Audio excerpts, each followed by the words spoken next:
जय गुरुदेव। नमस्कार friends, welcome to astro life Chakra. This video is about Rahu Ketu transit. हमने इस वीडियो का एक पार्ट 1 भी बनाया है। ये वीडियो स्पेशली लग्न के हिसाब से क्या फल दिखाएगा राहु केतु का ट्रांजिट उसके लिए है, लेकिन इसका पार्ट 1 जो है उसमें हमने राहु केतु को काफी डीपली एक्सप्लेन किया है कि वो हर राशि लग्न के हिसाब से किस तरह का बिहेव कर सकते हैं, किन चीजों को वो दर्शाते हैं।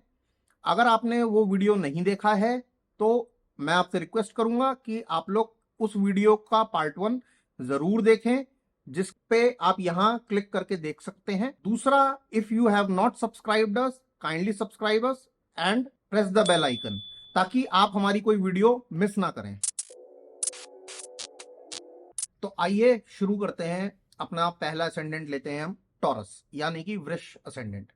एरीज असेंडेंट हम ऑलरेडी पार्ट 1 में डिस्कस कर चुके हैं कि उस पर क्या प्रभाव देगा राहु केतु का गोचर। अब हम लेते हैं टॉरस यानी कि वृष असेंडेंट को।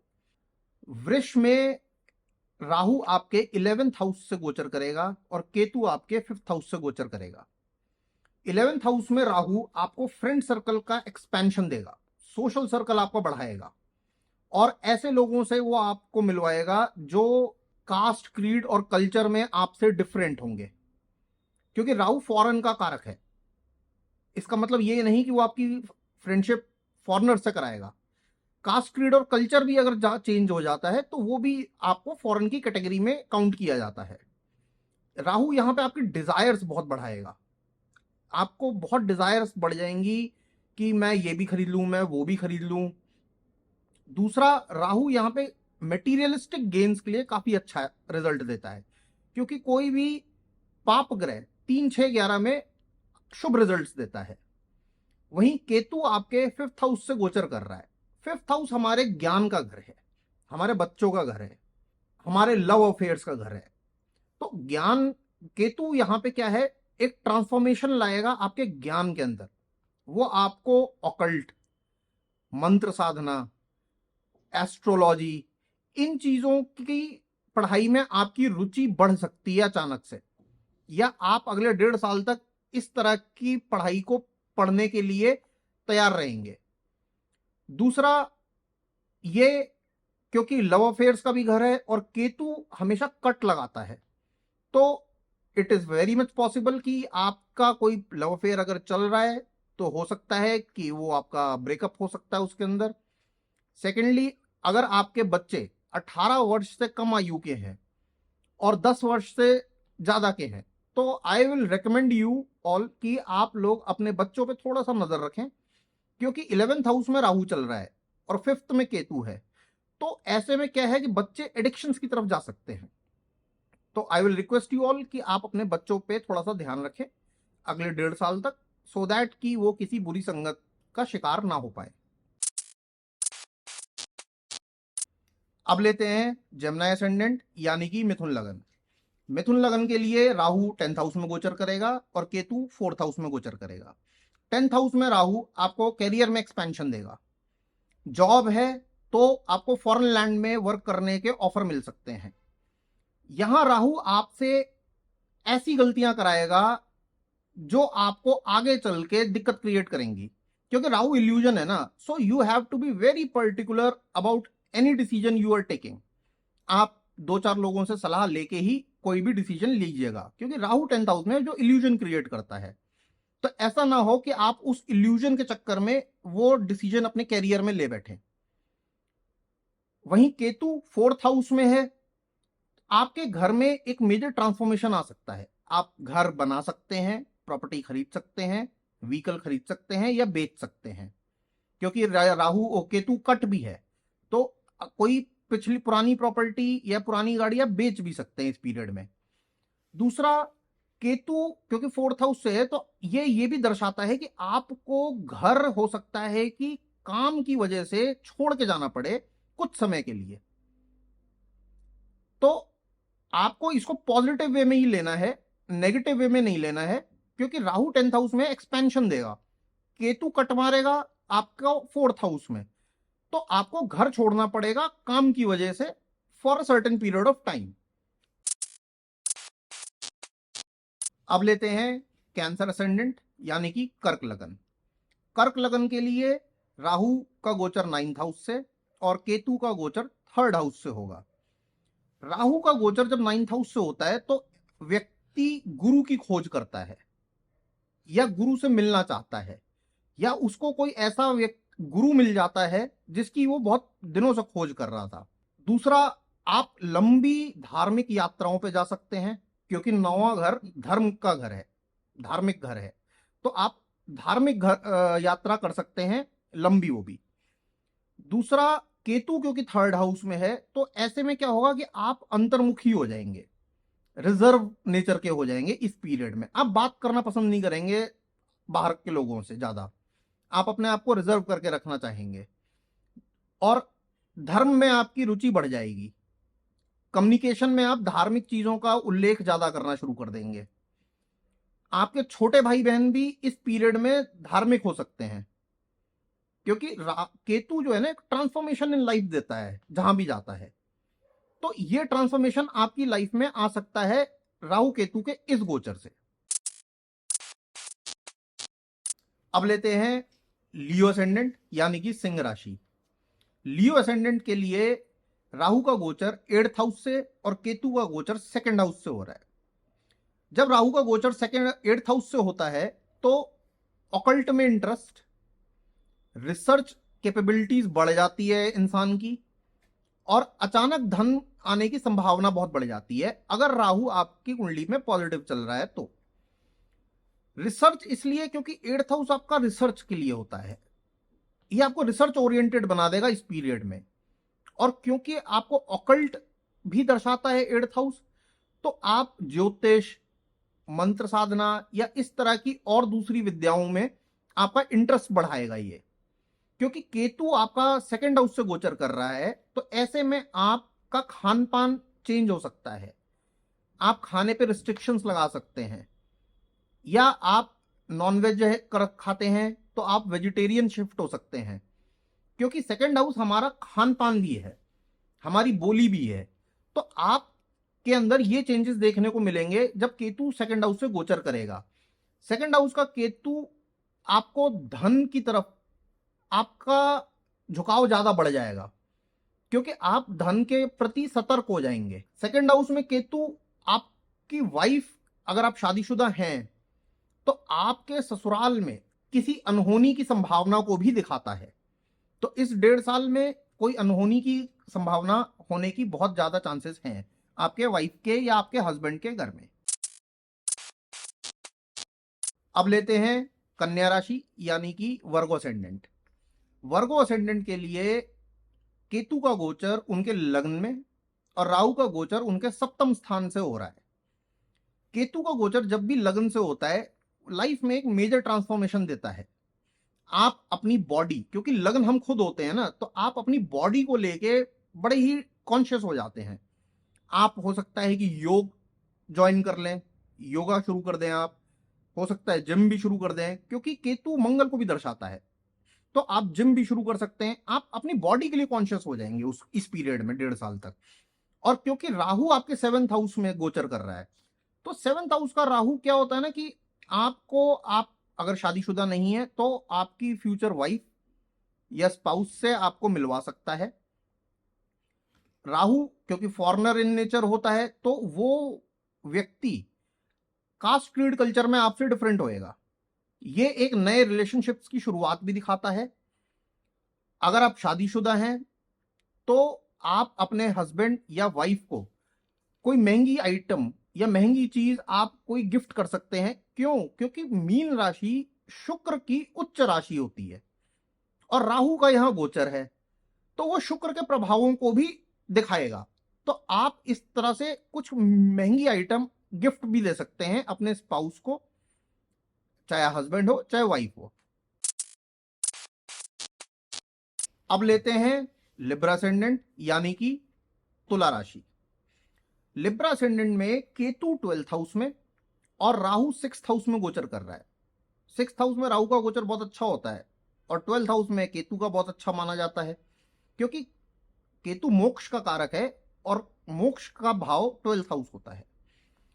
यहां पे केतु किस तरह से बिहेव करेगा, अगर हम इसको समझें तो ये समझिए कि आप इन्वेस्टमेंट कर सकते हैं, आपको डोनेशंस करनी चाहिए, क्योंकि केतु कट होता है ना, तो आपको डोनेशंस देनी चाहिए इस पीरियड में, जो कि आपके बेटरमेंट के लिए होगी। और क्योंकि राहु आपके 6th हाउस से गोचर कर रहा है, तो ये आपके लोन्स में एक्सपेंशन दे सकता है। आपको घर बैठे बैठे लोन के ऑफर्स आने लग जाएंगे, शुरू हो जाएंगे। लेकिन आपको बहुत ही सतर्कता से, समझदारी से इन लोन्स के बारे में सोचना है, क्योंकि राहु एक्सपैंड करेगा ही करेगा उनको। आप लेंगे 1 लाख, वो हो जाएगा 1.5 साल में 5 लाख। तो आपको इस पॉइंट पे थोड़ा गौर करना है। किसी भी लड़ाई झगड़े से आपको बच के रहना है, क्योंकि इन 1.5 साल में आपके पास लड़ाई झगड़े के ना बहुत ऑफर्स हो जाएंगे। आपको बैठे बिठाए लड़ने का मौका मिल जाया करेगा, लेकिन आपको इससे बचना है, क्योंकि राहु 6th हाउस में चल रहा है ना, रोग ऋण शत्रु के भाव में। राहु ऐसे बहुत अच्छा होता है 6th हाउस के लिए। ये आपको ऐसे विचित्र उपाय दे देगा आपकी परेशानियों से, आपके कर्जों से निकलने के लिए, या किसी से आपकी लड़ाई हो गई है या पुलिस केस चल रहा है, तो ऐसे विचित्र उपाय राहु देता है जो एक नॉर्मल आदमी सोच भी नहीं पाता है। लेकिन वो उपाय एट द एंड आपके बेनिफिट के लिए हो जाते हैं। अब बात करते हैं स्कॉर्पियो असेंडेंट यानी कि वृश्चिक लगन। वृश्चिक लगन के लिए राहु 5th हाउस से और केतु 11th हाउस से गोचर कर रहा है। केतु 11th हाउस से है, और 11th हाउस हमारा फ्रेंड सर्कल, सोशल सर्कल, बड़े भाई या बहन का होता है। तो ऐसे में क्या है ना कि केतु क्योंकि कट का कारक है, तो ये आपको due to any XYZ reason आपको आपके फ्रेंड सर्कल से कट करेगा, आपके सोशल सर्कल से कट करेगा। आपका मन ही नहीं करेगा कि आप सोशल पार्टीज में जाएं, आप घर पे ही रहना ज्यादा पसंद करेंगे। और के राहु क्योंकि आपके 5th हाउस से गोचर कर रहा है, ये आपको स्पेकुलेशन की तरफ खींचेगा। राहु इल्यूजन है और 5th हाउस स्पेकुलेशन दिखाता है। तो आपको ऐसा लगेगा कि आप शेयर मार्केट या ऑनलाइन जो भी गेम्स वगैरह आजकल चलती हैं, इनमें आपकी रुचि बढ़ाएगा कि आप इसमें सट्टा खेलें। But my suggestion will be कि आप ऐसा ना करें, क्योंकि इसमें आर्थिक जोखिम हो सकता है आपको। क्योंकि राहु इल्यूजन है ना, वो आपको सोचने, सही तरह से सोचने ही नहीं देगा कि आप सही कर रहे हैं कि गलत कर रहे हैं। और ये एडिक्शंस भी दे सकता है आपको। सो इस 1.5 साल में आप किसी भी तरह का कोई एडिक्शन ना पालें, सिगरेट, ड्रिंक्स, कोशिश करें कि आप इनसे दूर रहें। अब बात करते हैं सेजिटेरियस असेंडेंट यानी कि धनु लगन की। धनु लगन के लिए राहु 4th हाउस से, केतु 10th हाउस से गोचर करेगा। जब केतु 10th हाउस से गोचर करता है तो आपका काम में दिल नहीं लगता, आपका इंटरेस्ट कम हो जाता है काम को लेके, या आप बहुत छोटी छोटी सी चीजों के पीछे ऑक्यूपाई हो जाते हैं काम में, जिसकी वजह से आपका क्रिटिसिज्म होता है आपके ऑफिस में, और उसकी वजह से आपको दिक्कतें पैदा होती हैं। सो कोशिश कीजिए कि आप ऐसा ना करें, इन गलतियों को अवॉइड करें। बहुत बारीक चीजों को देखने के चक्कर में आप बड़ी पिक्चर देखना ना भूल जाएं, तो आपको इस चीज का ख्याल रखना है। 4th हाउस में राहु है, तो राहु एक्सपेंशन, वास्टनेस है। तो राहु आपको एक्सपेंशन इन होम, आप घर में कंस्ट्रक्शन करा सकते हैं, नई प्रॉपर्टी खरीद सकते हैं, या नई गाड़ी खरीद सकते हैं, या कोई दूसरे दूर का धर्म या कल्चर का व्यक्ति आपके घर में मेहमान की तरह रहने भी आ सकता है आपके पास। अब लेते हैं कैप्रिकॉन असेंडेंट यानी कि मकर लगन।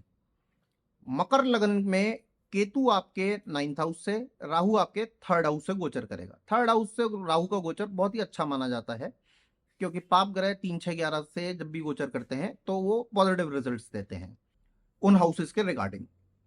इसमें डिपेंड करता है कि आपकी दशाएं कौन सी चल रही हैं, उसका भी एक बहुत मेजर रोल होता है।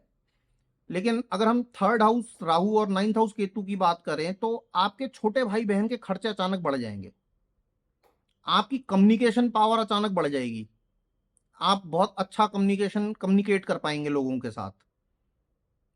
आपकी छोटी धार्मिक यात्राएं होने की संभावना बढ़ेगी इस पीरियड में, या बढ़ेगी क्या, मैं कहता हूं कि होगी ही होगी। आपकी छोटी यात्राएं आपकी होंगी ही होंगी। राहु थर्ड हाउस में आपको एक इल्यूजन क्रिएट करेगा आपके आत्मविश्वास को लेके। थर्ड हाउस हमारा ना सेल्फ एफर्ट भी होता है, हमारी हिम्मत, आत्मविश्वास। तो और क्योंकि ये एट्थ से एट्थ है थर्ड हाउस, तो राहु की अगर महादशा चल रही है तो लाइफ में एक मेजर ट्रांसफॉर्मेशन भी आएगा आपके। अब बात करते हैं एक्वेरियस असेंडेंट यानी कि कुंभ लगन के बारे में। कुंभ लगन के लिए राहु उनके सेकंड हाउस से गोचर करेगा और केतु एट्थ हाउस से गोचर करेगा। एट्थ हाउस का केतु बहुत अच्छा होता है, क्योंकि एट्थ हाउस आपका छुपी हुई विद्याएं होती हैं, रिसर्च होता है, तो इनमें केतु आपको काफी इंटरेस्ट क्रिएट कराएगा। और क्योंकि सेकंड हाउस में राहु है, तो सेकंड हाउस में एक तो राहु है और ऊपर से पाइसेस राशि आ गई है, और वो धन भाव भी है हमारा। पाइसेस राशि क्या है ना, देने की राशि है, क्योंकि मोक्ष आप तभी प्राप्त कर सकते हैं ना जब आप सब कुछ दे दें। तो ऐसे में जब राहु का ट्रांजिट उस राशि से हो रहा है और धन भाव में हो रहा है, तो ये आपको दूसरे समुदाय और व्यक्तियों से धन तो दिलाएगा, लेकिन उस धन से आपको कुछ डोनेशन भी करनी चाहिए, सो दैट कि वो कोई नेगेटिव इफेक्ट ना दे पाए। राहु सेकंड हाउस में आपका खान पान भी चेंज करेगा, तो आपको अपने खान पान पे थोड़ा सा गौर करने की जरूरत है इस पीरियड में, कि कहीं आप किसी गलत चीज का खान पान ना कर बैठे, क्योंकि राहु बाय नेचर क्या है ना कि वो नॉनवेज की तरफ आपको आकर्षित कर देगा, या आप गलती से ऐसी चीजें खा बैठेंगे। तो आपको इन चीजों पे थोड़ा सा ध्यान देने की जरूरत है। केतु क्योंकि एट्थ हाउस में है, तो आपको रिसर्च, ऑकल्ट और आपके कुछ पिछले जन्म के कर्म से आपको जोड़ेगा। ये आपको किसी ऐसे व्यक्ति से मिलवाएगा जो जिसका कनेक्शन आपके पिछले जन्म से हो सकता है, ऐसे धार्मिक गुरु से, या किसी ऐसे आध्यात्मिक व्यक्ति से, या किसी ज्योतिषाचार्य से आपको मिलवा सकता है, जिनका की कनेक्शन आपके पिछले जन्म से है। तो आपको, और दूसरी चीज, ये आपके इन लॉज से आपकी थोड़ी थोड़ी सी अनबन हो सकती है इस पीरियड में, क्योंकि केतु कट होता है ना, और सेवेंथ हाउस से सेकंड हाउस में गोचर कर रहा है। तो आपकी वाइफ या हस्बैंड का घर सेकेंड हाउस से देखते हैं हम, तो वहां पे केतु का गोचर आपके इन लॉज के साथ आपका थोड़ा अनबन दिखाता है इन 1.5 सालों में। अब बात करते हैं पाइसेस असेंडेंट यानी कि मीन लगन। पाइसेस असेंडेंट में राहु लगन में और केतु सप्तम स्थान में गोचर करने जा रहा है। राहु क्योंकि लगन में है, तो एक तो ये लगन की डिजायर्स को बहुत बढ़ा देगा, आपका वेट गेन करवाएगा। So try to do some gym, yoga वगैरह करिए आप, ताकि आप अत्यधिक वेट गेन ना कर सकें। राहु क्योंकि लगन में है, तो ये फॉरेन ट्रैवल भी देता है आपको। और लग्न का राहु अगर पीड़ित है आपकी कुंडली में और खराब रिजल्ट दे रहा है लगन में, तो आपको ये आर्टिफिशियल एयर लेने की या एडिक्शन की तरफ ले जाएगा। आर्टिफिशियल एयर से मेरा मतलब है स्मोकिंग। अगर तो ये एडिक्शन की तरफ ले जाता है, तो स्मोकिंग करने शुरू कर सकते हैं आप इस पीरियड में।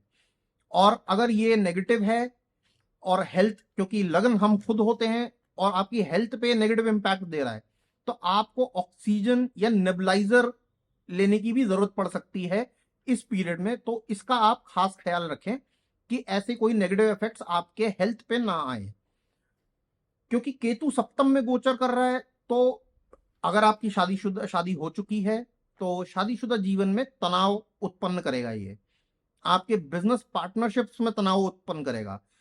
लेकिन क्योंकि केतु कट का कारक है ना, तो वो कट मारने की पूरी कोशिश करेगा वहां पे।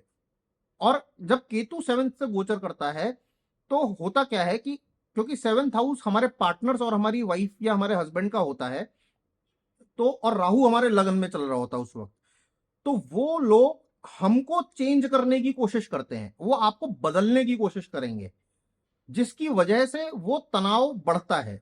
और उस तनाव के बढ़ने का फायदा केतु उठाना चाहता है आपको उनसे कट करके कि यार छोड़ो, मेरे को रहना ही नहीं है ऐसे पार्टनर्स के साथ, मुझे रहना ही नहीं है ऐसी शादी में जो मुझे ही बदलना चाह रहे हैं।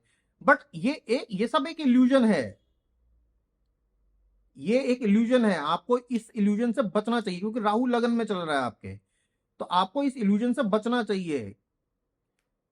तो मेरी सलाह आप लोगों को यही रहेगी कि अगर आप कोई भी फैसला करते हैं तो दो चार समझदार व्यक्तियों से सलाह लेके ही लें, क्योंकि राहु आपको सोचने नहीं देगा प्रॉपरली, क्योंकि वो तो इल्यूजन क्रिएट कर रहा है आपके दिमाग में, आप लॉजिक समझ ही नहीं पाएंगे चीजों का। और केतु क्योंकि सप्तम में, तो आपकी बीवी या आपके हस्बैंड या आपके पार्टनर्स आपको क्रिटिसाइज कर रहे होंगे हर वक्त, जिसकी वजह से आपको इश्यूज क्रिएट होंगे। और राहु को चाहिए फ्रीडम, आप फ्रीडम के पीछे भागेंगे। तो आपको चाहिए कि आप दो चार सलाहकारों से सलाह लेके ही कोई भी निश्चय या काम करें, ताकि कोई long term negative side effects ना आए। तो ये था आज का हमारा video, Rahu Ketu transit for all ascendants. मैं उम्मीद करता हूं कि आप लोगों ने इसको समझा होगा अच्छे से। और मेरी आपसे रिक्वेस्ट रहेगी कि अगर आपने सब्सक्राइब नहीं किया है तो हमें सब्सक्राइब करें और बेल आइकन प्रेस करें, ताकि आप हमारे आगे आने वाले नए वीडियोस बिल्कुल भी मिस ना करें। Thank you.